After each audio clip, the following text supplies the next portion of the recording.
According to the RIAA 2018, did you know Americans spend more than 4 hours a day listening to music? There are over 50 million paid music subscriptions in 2018. Digital revenues were 88% of the total US music scene, and 1.2 trillion songs were streamed on demand. And I saw you playing your guitar, Lucille, and I saw you stop with a shit-eating grin looking out at everyone.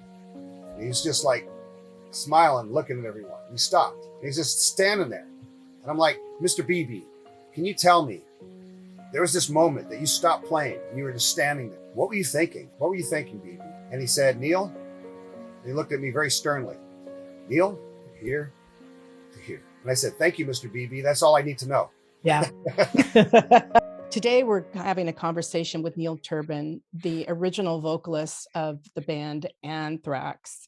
We're going to talk to him about music, metal, and mastery.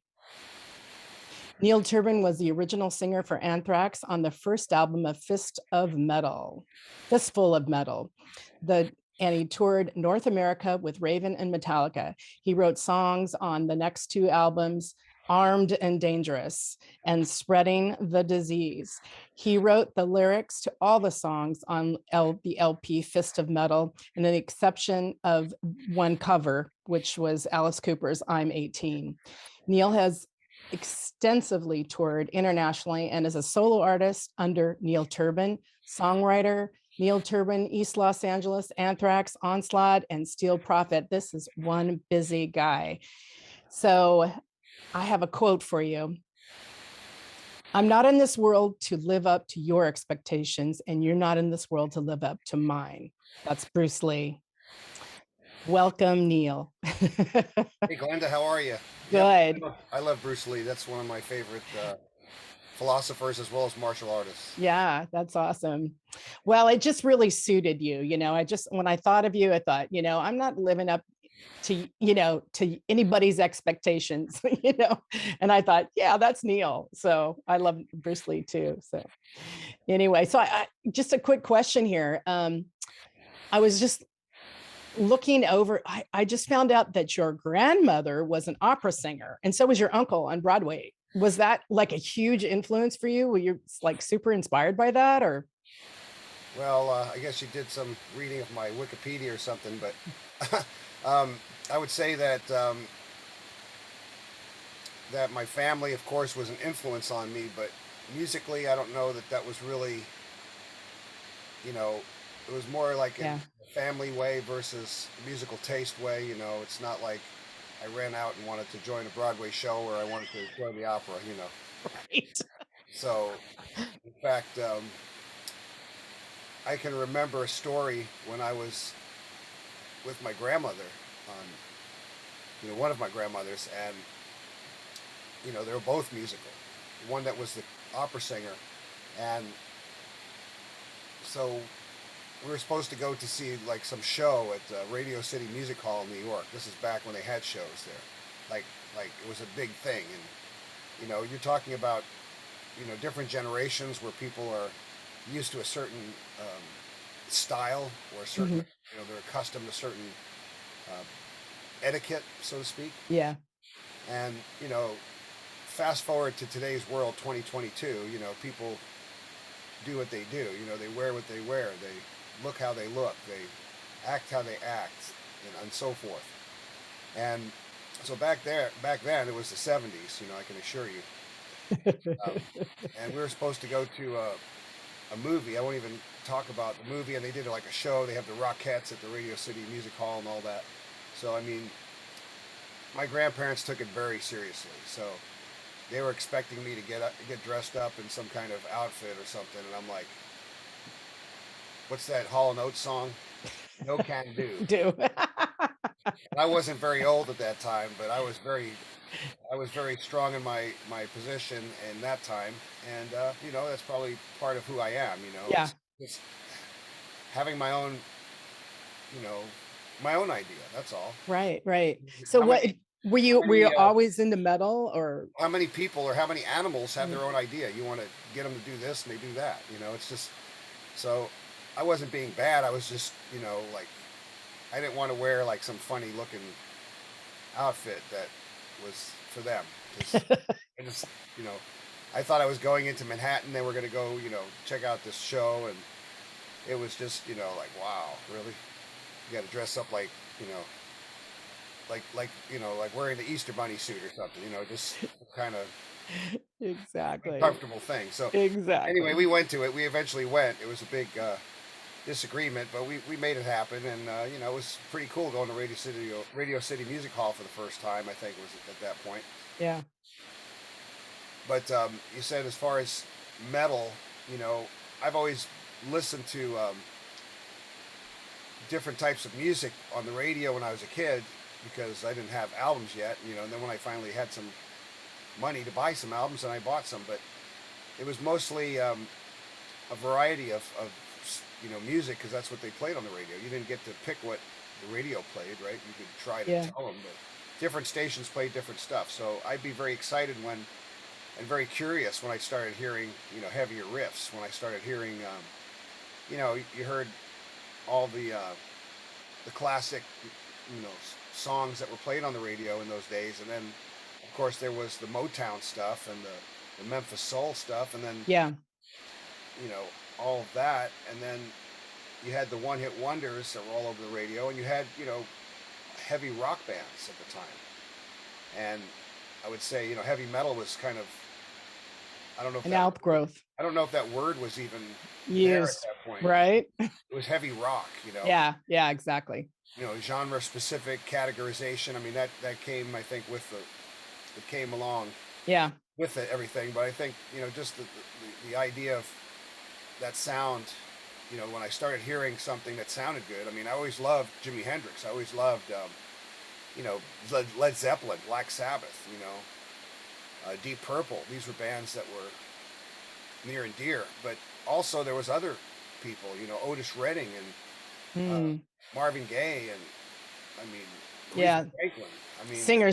so Hmm. many different types of music. And then there was the rock songs. There was a lot of rock. There was Aerosmith, and there was, later on, a little bit later on, Kiss, Aerosmith, Ted Nugent, Kansas, Boston, Journey, Totally. Rainbow, all of these bands. I really like also Yes and Emerson, Lake and Palmer. Emerson, Lake and Palmer. I had that album as a young child. I had the great fortune of becoming friendly with Keith Emerson through Glenn Nice. Hughes. Wow. Glenn Hughes from Deep Purple. So we were riding in Glenn's car one day to this Chinese restaurant in Palos Verdes that was in the shopping center there, and we're driving from Glenn's house. He was more on the Redondo Beach side of things, and the shopping center was on the other side by the water, on the opposite side. So we're in a car with Keith Emerson. Keith's sitting in the passenger seat next to Glenn. We're in this green Mustang that was Glenn's at the time. And I'm sure he's upgraded that a few times to some Jaguars or Ferraris or whatever whatever kind of car he likes to drive. But we were in this Mustang, and so this is back in the '90s that we're doing this, and so Keith says, "Hey, I hear you about because I had different jobs I had to work and different things I had to do." So I said, I heard you know how to program phones. And, so he hands me this expensive mobile phone at the time, in the 90s. I mean, not everybody Early had days. not everybody had the expensive phones. They had the bricks, the giant, um, tremendous phones that don't fit in your pocket. But he had one of those flip phones, one of those razors, those Motorola Ooh. razors. Yeah. So he hands me a brand new razor, and it's like, he wants me to program his phone, like to make a call or to whatever he wanted to do at the time. So I'm like, wait a second, you're Keith Emerson? I mean, like, you wrote Brain Salad Surgery. You want me to program your phone? It just, it was just kind of, ironic for me. It was one of those surreal moments, and what a sweetheart of a guy, Mm. A great loss to have lost Keith Emerson, but what a wonderful person and great memories, and Yeah. it wasn't the only time that we had dinner. We used to meet and go to the King's Head over in Santa Monica, a British pub with him and Glenn and Claude Schnell from Dio, and Wow. Lawrence Tolhurst from The Cure and a few other folks, and we had a Wow. blast. This is back Wow. in the '90s, so it was a really a fun and unique and memorable time. Yeah. Fast forward to 2022, definitely still interested in the various styles of music, including singer-songwriter, including rock and soul, classic rock, as well as heavy rock, and as well as heavy metal. And I think that thrash metal, speed metal, progressive metal, power metal. So all of these are part and parcel of what I am capable of and what I do. So I mean, I sing in all of these areas, and as well as blues, as well as even some elements of jazz. I mean, it's just appreciating Mm, great music and great mm, artists. I mean, I think hmm. music has been a very discriminatory type of scenario when you're talking about the environment and what people want to judge others by. And Right. when I was in high school, people judged me. When I was in school, they judged me by the way I dressed or looked. They judged me because of my taste in music. I mean, when I was in France in 1984, after I left Anthrax, I was over in France with Jack Starr, his band, since I was going to be like the singer if Red Forrester didn't work out or something, because Mm. they thought he was going to join Yngwie Malmsteen's band or something. I don't know. They put me on the plane, and there I was, with Metallica, who was playing this festival at the Charles de Gaulle Airport Breaking Sound Festival, Nice. and so there I am, and I lost my train of thought because I just threw myself off the bridge here. That's okay. Got to get back on it. Well, Remind me what I was saying so I can give the right answer what I first said. So, oh yeah, now I remember. So, what we were talking about is, when I was in France, so they had a big influence of the heavy metal at the shops there and at the markets, and it was amazing that they had all this stuff back then. I mean, they had Metallica type yeah, shirt there and all kinds of stuff back then. cassettes and things they could Well, bootleg. at the shops, Oh, okay, at the they shops. had T-shirts and they had heavy metal bands, like some of the more bigger ones, Yeah. more popular. But they had some other back then they had it. It was cool, and different heavy metal clothing and things, studs and wristbands and belts and all Yeah. that kind of stuff. So I came across, gosh, I'm just not firing on cylinders today. Trying to tell a story and losing it again. That's okay. Well, I wanted to jump in and say, I've been pretty under the weather, so that's probably oh, gotcha. Well, I'm grateful that you're feeling at least better, for these next couple of weeks. I know it's going to be pretty heavy. But there was in one of your songs called there was a quote. It said, "Full of broken thoughts that I could not repair." And I really love that line in Hurt. And it just it really spoke to me. And I was like, I wonder what he was meaning by that. So maybe you could just kind of, was it a relationship or yeah. full I'm gonna be a bad boy and go back to my question that you asked, because I'm gonna fix my broken pothole that I left. Okay, I see. So basically, by not answering telling the rest of the story. Well, you can. So basically, what happened when I was in France and I was traveling or on the train or whatever, there was a bunch of you had metal, like you had mods versus rockers back in the '60s and all that. So in France, there was punks, like skinhead punks, Mm-hmm. and then you had heavy metal people, and I definitely was not a skinhead. I liked punk, and I grew up with the punk movement. I was part of the punk movement. I worked at Max's Kansas City, where a lot of the punk rock bands played. I played at CBGB's. Okay. First gig. Awesome. The real venue, and that Yeah. was punk rock scene, and I was there with all the punk rockers, and I could name names, but I'll save that for another discussion. But the bottom line is that I thought I was going to be in a fight and be outnumbered. And this is because of your music choice. Yeah. I say discriminatory earlier. Gotcha. Hmm. That's what I'm speaking to. Gotcha. But to answer your current question about the lyric, certainly that's a song that was written by Trent Reznor Okay. and Nine Inch Nails, and it was covered very famously by Johnny Cash. Wow, I didn't know that. And I was working through different songs that I did, and I have other songs I was considering, putting out there, but and I work on them and have worked on them and have them ready to go. But I just thought I came across this song, and I was like, I was at this location that was up in Benedict Canyon, Okay. and and it was a very interesting location because they changed the address. And it Yeah. used to have one address, and it became Cielo Drive, and it's the infamous murder house That's right. from Helter Skelter Manson. and all that. Yeah, Yeah. Manson Uh, murders. Yeah. and I was Cool. there, and I had this vibration. I was there, inside the property Mm. and visiting, and it was very, very eerie and very, it's one of those things that makes the hair on your arms stand up, and just like you have Mm. feeling. So it was kind of interesting because I know that was formerly the house of Trent Reznor. He moved in there at one point, Oh, and then a very successful uh, television producer moved into that location and rebuilt the entire property, yeah. and they changed it to Cielo Drive. I don't know, somewhere in that time frame. Mm. But it was just ironic to me, Hmm. surreal that I was there Mm-hmm. at that property, and mostly what you see at that property is you'd be on the other side of the gate, and the tours of the Hollywood Hills or the Stars Homes type of thing, Right.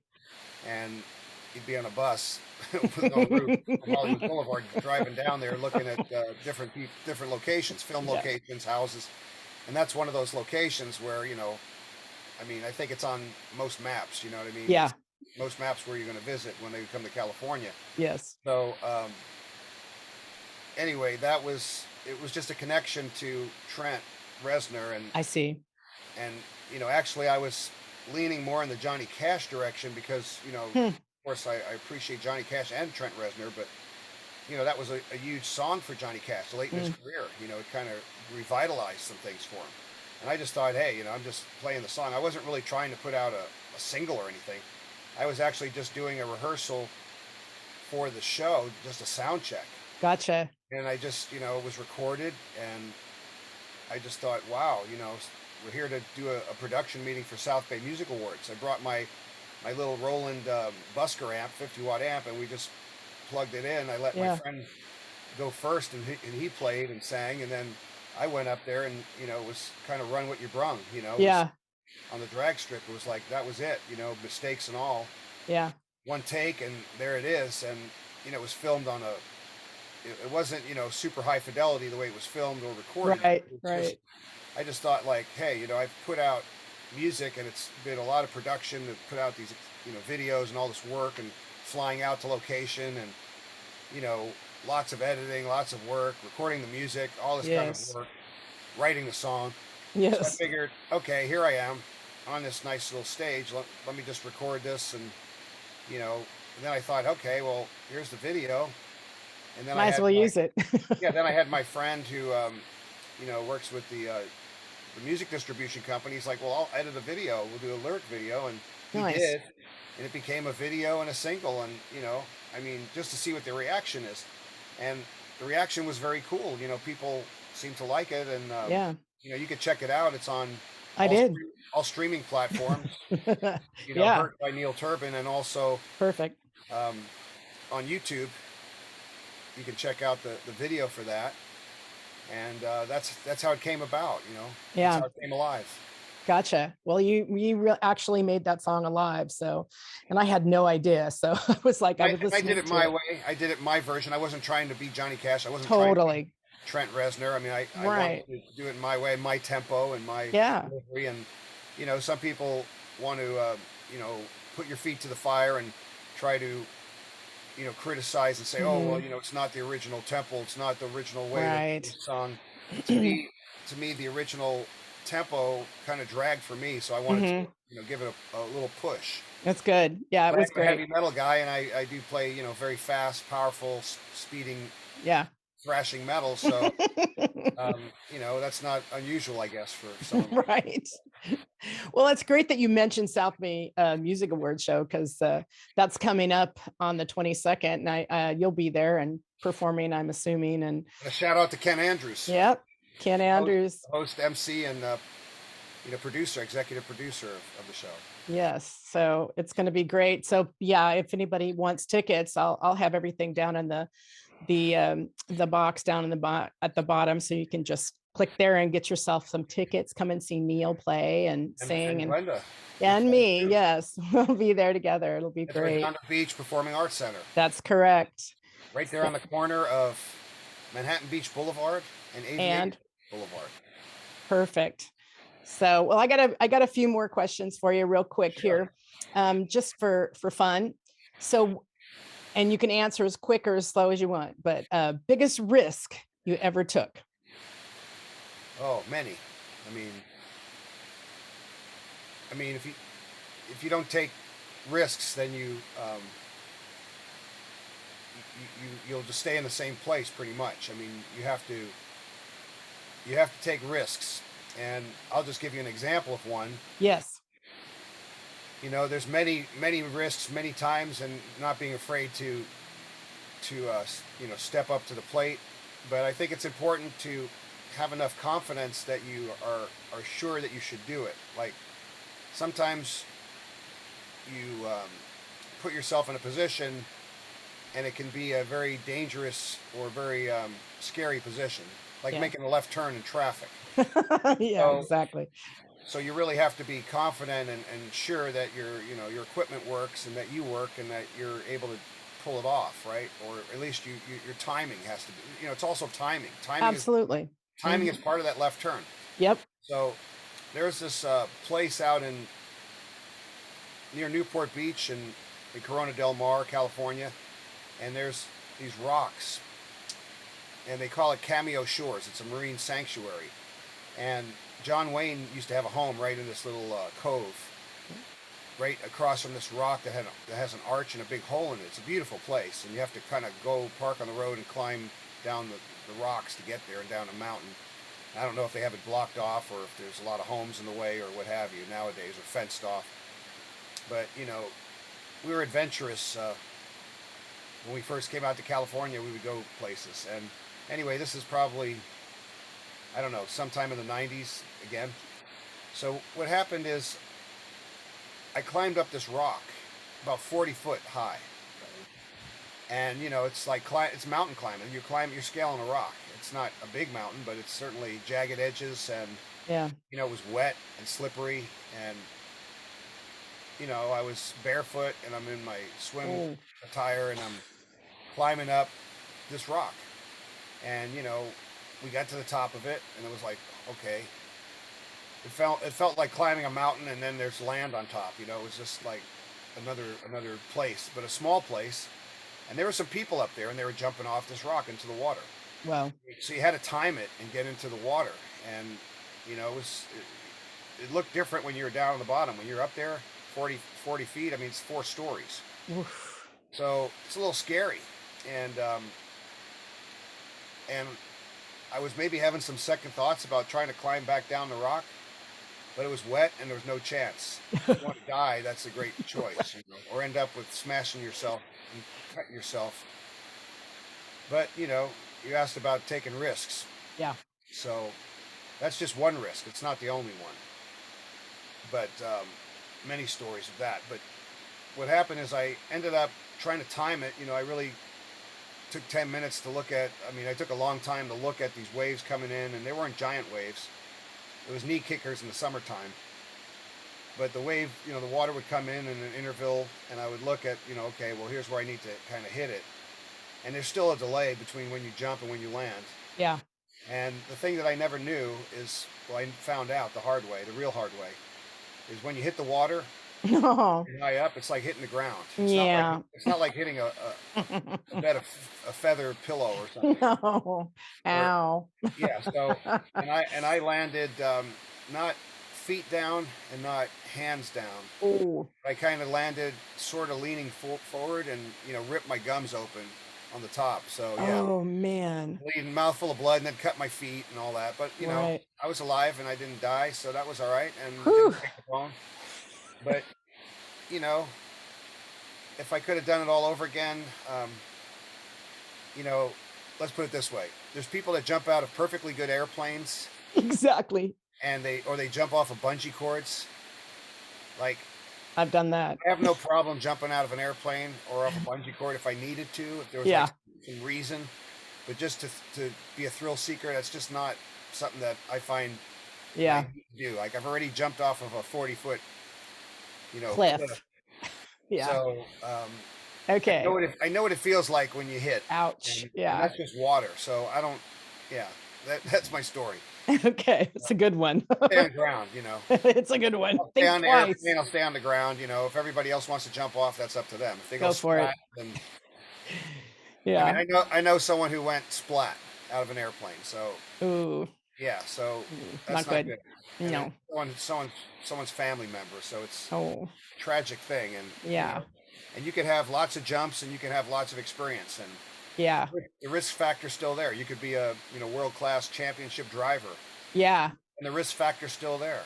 Yeah. Absolutely. Absolutely. Living is a risk. Okay. A couple more. Guilty pleasure.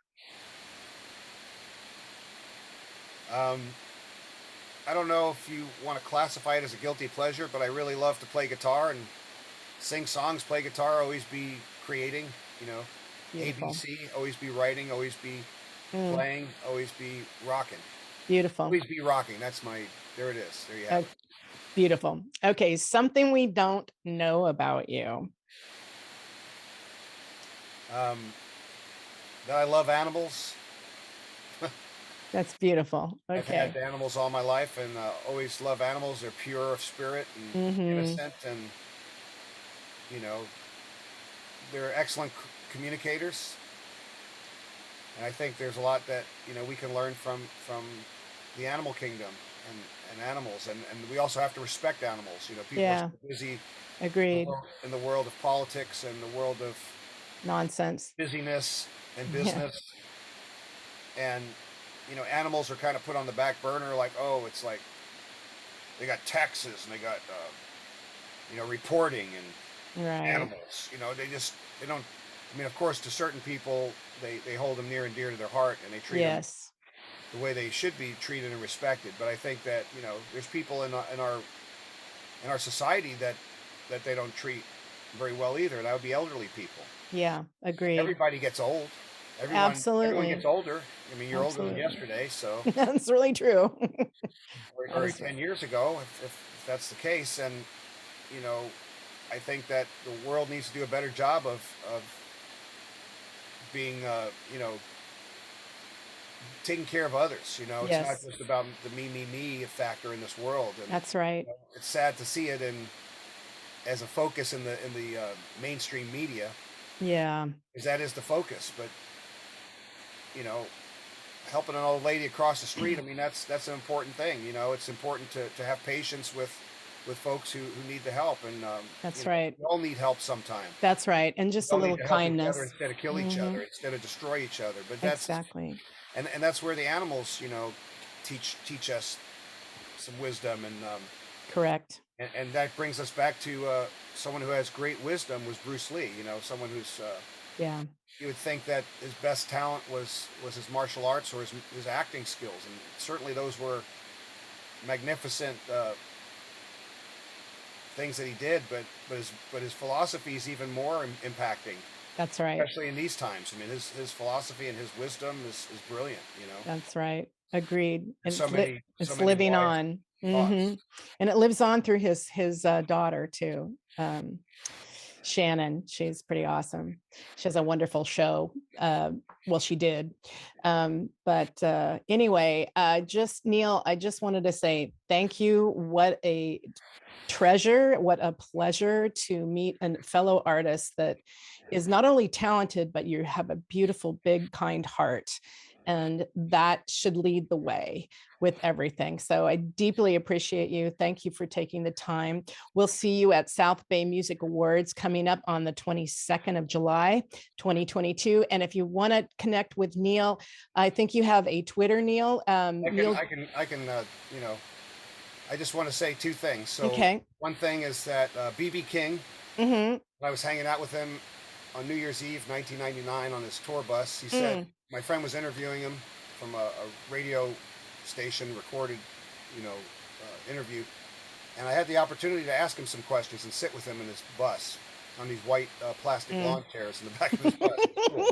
And he was like everybody's dad or grandfather. He was just a warm-spirited, really kind-hearted, you know, acceptance and love, you know, emanating, you know, and amazing talent who's lived through all different eras of craziness in this country. Yes. And you know, his career and making great, you know, I mean, obviously being a legacy of an artist, you know. Yes. But he said something to me, and I said, BB, I saw you on New Year's Eve, and I saw you on the stage, and I saw you playing your guitar, Lucille, and I saw you stop with a shit-eating grin looking out at everyone. And he was just like smiling, looking at everyone. And he stopped. And he's just standing there. And I'm like, Mr. BB, can you tell me, there was this moment that you stopped playing and you were just standing there. What were you thinking? What were you thinking, BB? And he said, Neil, and he looked at me very sternly. Neil, from here to here. And I said, thank you, Mr. BB. That's all I need to know. Yeah.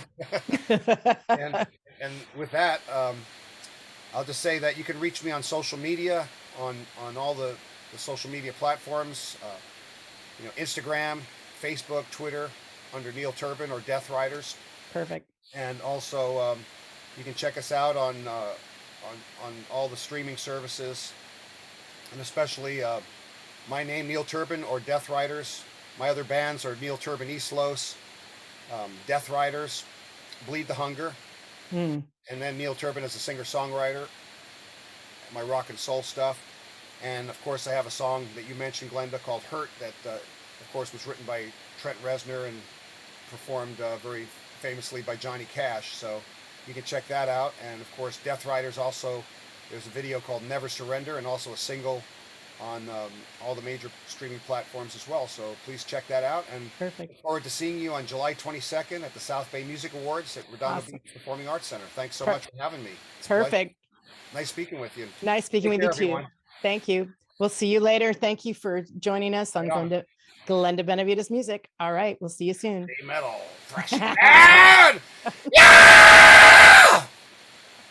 Love it.